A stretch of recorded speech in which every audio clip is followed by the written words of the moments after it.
With its distinctive colors and otherworldly design, this one-of-a-kind rail car was built for one purpose and one purpose only: to lure back rail passengers from a competitor whose business was just beginning to take off: airlines. My name is Tom Burton, and I'm a ticket agent for the Milwaukee Road. I'm sure you would find it the most delightful trip you've ever had. When the Hiawatha debuted, flying would have been very laborious. The planes were uncomfortable, unpressurized, so your ears would be popping. So the railroads decided, well, we're going to promote luxury. Individual air conditioning controls, running ice water. There's nothing like this on any other railroad. Starting in the summer of 1947, these distinctive cars began operation as part of the Olympian Hiawatha service, which whisked passengers from Chicago west to the Cascade Mountains and beyond, all the way to Seattle.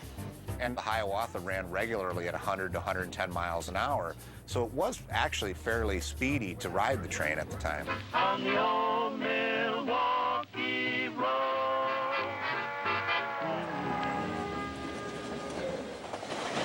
Faster than cars and more comfortable than flying, these trains promised the ultimate in modern design and passenger comfort.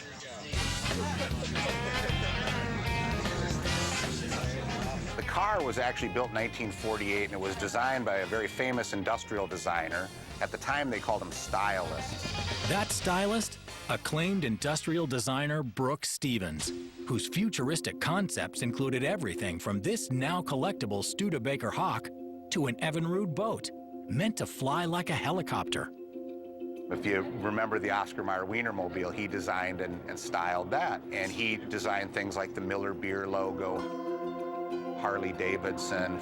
Yes, the chrome and steel machine that's become synonymous with macho was designed by the guy behind the Wienermobile. Even more astounding, these amazing designs were accomplished in a time when precise calculations were done on slide rules and plans were all drawn by hand. This car is extremely unique in that its geometric design in 1948 used all flat glass.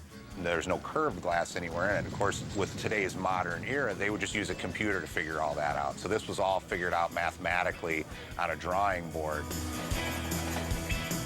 The uniqueness of this car was the fact that you could carry on a conversation with an individual while the scenery was going on behind the person you were talking to.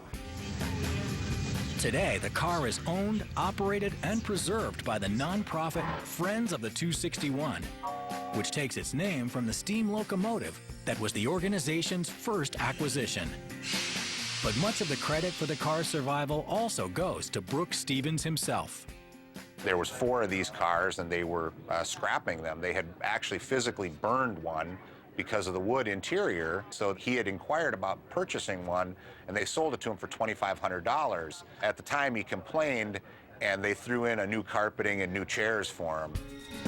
Thanks to the designer's foresight, today, families spanning 3 generations are able to speed along the banks of the Mississippi, enjoying the same experience as well-heeled passengers in days gone by.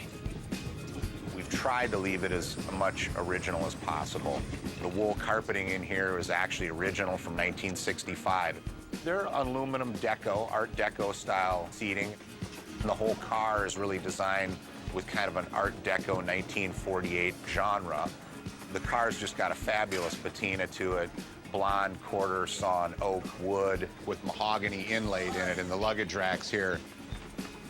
The shades and all the upholstery in the car is original from the early 1960s. You can see the seat numbers over each one of the seats, the small fold-out tables, and the colors are actually matched to the original colors that the car was painted in.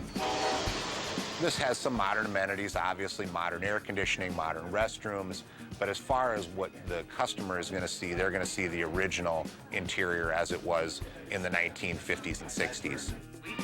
Just flip up the full-length leg rest, lower the back of the chair, stretch out, and relax. Even today, the train continues to attract a new generation of fans, including this couple who just got hitched. We were married yesterday. And are spending their honeymoon riding the rails.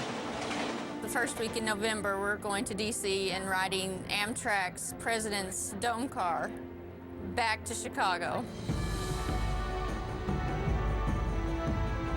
So, could this be the start of another generation of rail fans? Who knows?